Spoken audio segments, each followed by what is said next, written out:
आणि हा प्रकार म्हणजे काही अर्बन नक्षलाईट हे या वारीमध्ये घुसलेले आहेत. हे असे लोक वारीमध्ये घुसलेत, ते हिंदू धर्माबद्दल, या वारीबद्दल अपप्रचार करत आहेत.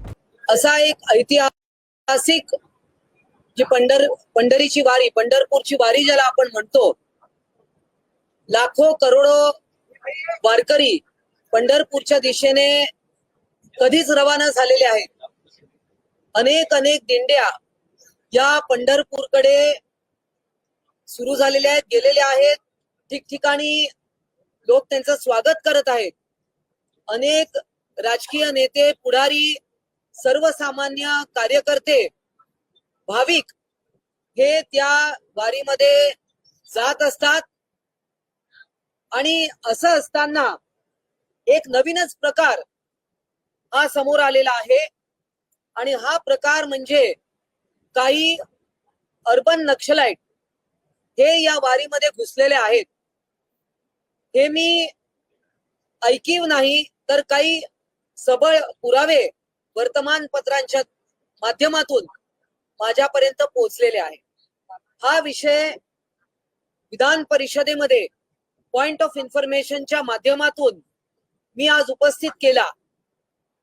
त्यावेळी माननीय उपमुख्यमंत्री आदरणीय एकनाथजी शिंदे त्या ठिकाणी उपस्थित होते. या पॉइंट ऑफ इन्फॉर्मेशनच्या माध्यमातून मी असा मुद्दा मांडला की या पवित्र वारीमध्ये काही लोक असे घुसलेले आहेत आणि ते देवाला मानत नाहीत, धर्माला मानत नाहीत. ते ठीक आहे, तो त्यांचा अधिकार आहे. परंतु हे असे लोक वारीमध्ये घुसलेत, ते हिंदू धर्माबद्दल, या वारीबद्दल अपप्रचार करत आहेत आणि लोकांचा बुद्धिभेद करत आहेत. खर तर वारीमध्ये विठ्ठलाचे भक्त मोठ्या संख्येने जातात. अनेक किलोमीटर पायी चालत जातात. पंढरपूरची वारी अशी आहे की तिथे कोणी कोणाला निमंत्रण दिलेलं नसतं, परंतु लोक तिथे उत्स्फूर्तपणे जातात. अनेक टीव्ही चॅनल्स देखील आपण ही वारी कव्हर करत असतो. परंतु वेगवेगळ्या बोगस नावाखाली काही संघटना, जसं की संविधान दिंडी, पर्यावरण दिंडी, अलीकडच्या काळामध्ये पंढरपूरच्या वारीमध्ये स्वच्छता संदेश, शैक्षणिक संदेश दिले जातात. कारण मोठ्या प्रमाणात जनजागृती करण्यासाठी हा एक चांगला उपक्रम सापडतो. अनेक वारकरी हे बीजारोपण करत जातात पर्यावरण संवर्धनासाठी. परंतु या संघटना ज्या आहेत, आता दुसरी एक संघटना लोकायत, ही एक संघटना आहे. या अशा संघटना या स्वतःला असं काहीतरी लेबल लावून घेतात आणि या वारीमध्ये पथनाट्य करतात, असे शो करतात. आणि त्याचं मी हे बघा, एक पथनाट्य, एक दिवस तरी वारी अनुभवा, हे आपण चित्र पाहाल. आता हे कोण आहेत लोक? आता एक तिकडे हिंदू धर्मीय नाही हे दिसतंय. त्यांनी ज्या प्रकारचा परिधान केलेला आहे, आपण पाहू शकता की हा माणूस कोण आहे. कुठल्या जाती धर्मावर मला टीका करायची नाहीये, परंतु हडपसर, दिवेघाट या मार्गाने ही मंडळी सकाळी 8 वाजता सासवड येथे पोहोचतात. वेगवेगळ्या त्यांच्या वारीचा पूर्ण रूट देखील आहे. त्यांच्या वारीचा रूट देखील आहे. हा बघा, त्या असा दाखवलाय, त्याच्यात QR कोड दिलाय. हा QR कोड देखील ब्लॅकलिस्टेड आहे असं मला कळलंय. त्यामुळे ही कोण लोक आहेत आणि हिंदू धर्माला बदनाम करण्याचा प्रयत्न आहे. त्यांनी त्यांच्या इतर कुठल्याही माध्यमातून कोणाविषयी बोलायचं असेल तर बोलू शकतात, परंतु पंढरपूरच्या वारीचा अशा प्रकारे हे गैरफायदा घेत आहेत. यांना अधिकार नाहीये. आता अजून काही चित्र बघाल तर यांनी डोक्यावर संविधानाचं पुस्तक घेत आहेत. आता मला सांगा, अनेक महिला वारकरी आपण पाहतो की माथ्यावर तुळशीचं रोप असलेली कुंडी हे घेऊन, एक चित्र आहे की ज्याच्यामध्ये आपण पाहाल की तुळशीच्या रोपाऐवजी संविधान घेतलेलं आहे. आता तुम्हाला संविधानाचा प्रचार प्रसार करायचा करू शकता. आम्ही पण संविधान मानतो आणि संविधानाच्या माध्यमातूनच याचं सभागृह चालू आहे. परंतु पंढरपूरच्या वारी मध्ये अनेक वारकरी महिला तुळशीचं रोप कुंडी घेऊन चालतात, अनेक किलोमीटर चालतात. या वारी हा एक धार्मिक विषय. इतर कुठल्या गोष्टीचा प्रचार प्रसार करायचा असेल तर तुम्ही त्याचा वेगळा उपयोग करू शकता. ते चित्र फक्त काढू. आता एक बघा, याच्यात मुख्यमंत्री साहेबांना निवेदन केलेलं आहे. काही वारकरी संघटना मुख्यमंत्र्यांना भेटल्या आणि मुख्यमंत्र्यांनी आश्वासन दिलं की यांचा आम्ही बंदोबस्त करू. तर आम्ही मुख्यमंत्र्यांना विनंती करतोय की या सगळ्या लोकांना आळा घाला. आता त्याच्यात काही लोक बघा आहेत, पुणे ATSनी पकडलेली लोक आहेत. UAPA कायद्याअंतर्गत, IPCच्या कलमाअंतर्गत 2010 पासून 11 पासून यांच्यावर गुन्हे नोंद आहेत. तर असे लोक जे बेलवर आहेत, जे जामिनावर आहेत, ते सुद्धा या प्रकारच्या वारीमध्ये घुसलेले आहेत आणि हिंदू धर्माला बदनाम करतायत. काही गोंदियाची लोक आहेत, चंद्रपूरची आहेत.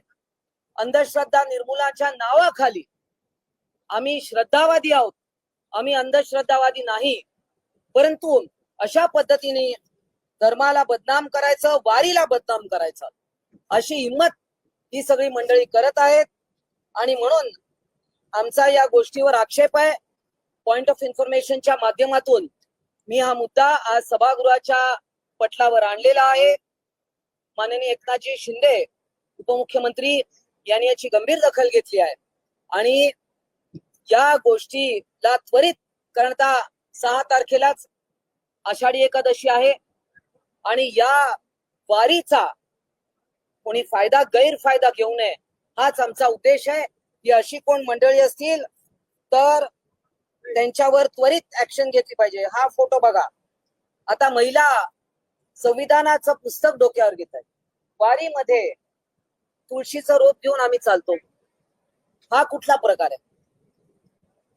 म्हणजे हीच ती लोक आहेत की जेव्हा त्यांनी मागच्या एप्रिल महिन्यामध्ये फेक नेरेटिव्ह पसरवलं, संविधानाच्या नावाखाली फेक नेरेटिव्ह पसरवलं, हीच तर ती लोक नाही आहेत ना, असा प्रश्न आम्ही विचारतो.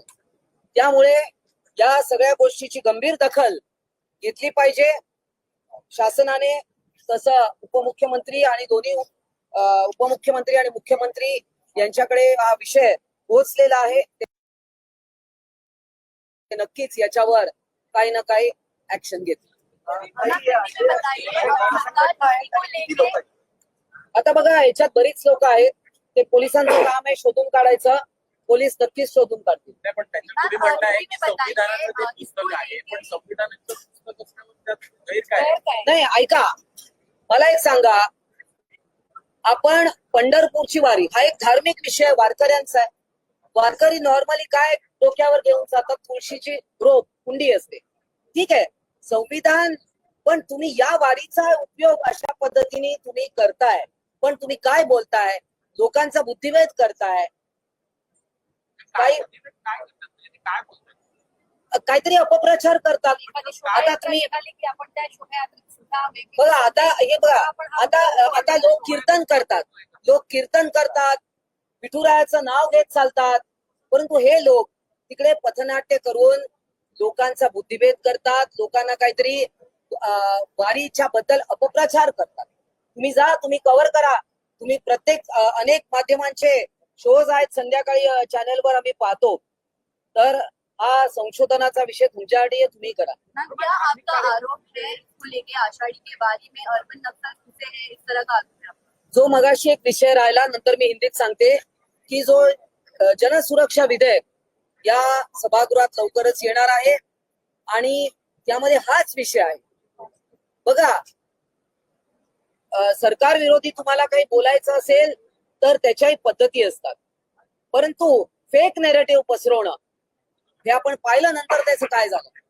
त्यामुळे मैं हिंदी में बताना चाहूंगी कि आज विधान परिषद में पॉइंट ऑफ इंफॉर्मेशन के माध्यम से मैंने पंढरपुर की वारी में जो कुछ अर्बन नक्सलाइट घुसे हैं वो वारी के बारे में, हिंदू धर्म के बारे में, वारी के बारे में खास करके अपप्रचार कर रहे हैं. अलग अलग नाम की संगठना और कुछ लोग तो इसमें ऐसे पाए गए हैं कि वह जिनको यूएपीए के अंतर्गत उनको अटक की गई थी 2010, 2011 और आईपीसी के भी अंडर, भारतीय दंड संहिता के अंदर भी, और एटीएस थाने, इन्होंने भी उनको अटक की थी और वो काफी सारे लोग बेल पर है. वो इस प्रकार के वारी में घुसकर इस प्रकार का वारी को बदनाम कर रहे. पंढरपुर की वारी जो जगह प्रसिद्ध है, विश्व प्रसिद्ध है, तो हमारा यही कहना है कि पंढरपुर की वारी जो है धार्मिक विषय है, इसको आप इसका इस्तेमाल कर रहे हो, गैर फायदा ले रहे हो. लोग इकट्ठा होते हैं, उनको आप अलग कुछ प्रचार कर रहे हो, अपनी संगठना का अपना एजेंडा वहां पर चला रहे हो. पंढरपुर की वारी इसके लिए नहीं. महाराष्ट्र सरकार इसी को लेके महाराष्ट्र सरकार इसी को लेके वारीबद्दल काही प्रश्न आहे, वारीबद्दल काही मिसइन्फॉर्मेशन दिली जाते. नाही बघा, हे विविध वर्तमान ऑडिओ क्लिप माझ्याकडे आता उपलब्ध नाहीये, परंतु हे अनेक सगळ्या वर्तमानपत्रांमध्ये आलेलं आहे. हे सगळ्या वर्तमानपत्रांच्या बातम्या आहेत. विविध वर्तमानपत्रामध्ये हे आलेलं आहे. हे सगळ्या बातम्या हे बघा, याच्यात या बातम्या आलेल्या आहेत. या अनेक वर्तमानपत्रांमध्ये ते आलेले आहेत आणि त्यामुळे विषय एवढाच आहे की आमच्या वारीचा कोणी दुरुपयोग करू नये. कोणाला काय प्रचार अपप्रचार करायचा असेल तो त्यांनी वेगळ्या मंचावर करावा. वारी हे त्यांचं मंच नाही. धन्यवाद. सरकार इसी को लेके एक विधेयक भी ला रही है, पब्लिक सिक्योरिटी बिल. क्या ये जरूरी है यूएपीए मकोका जैसे ऑलरेडी एक्ट्स है बाहर? देखिए, यूएपीए और मकोका एक्ट्स में जो त्रुटि थी और जिसके बलबूते वो छूट रहे थे, उसमें कवर नहीं हो रहे थे, वो इस विधेयक में आने. धन्यवाद. फैलाने का काम करेगा ना.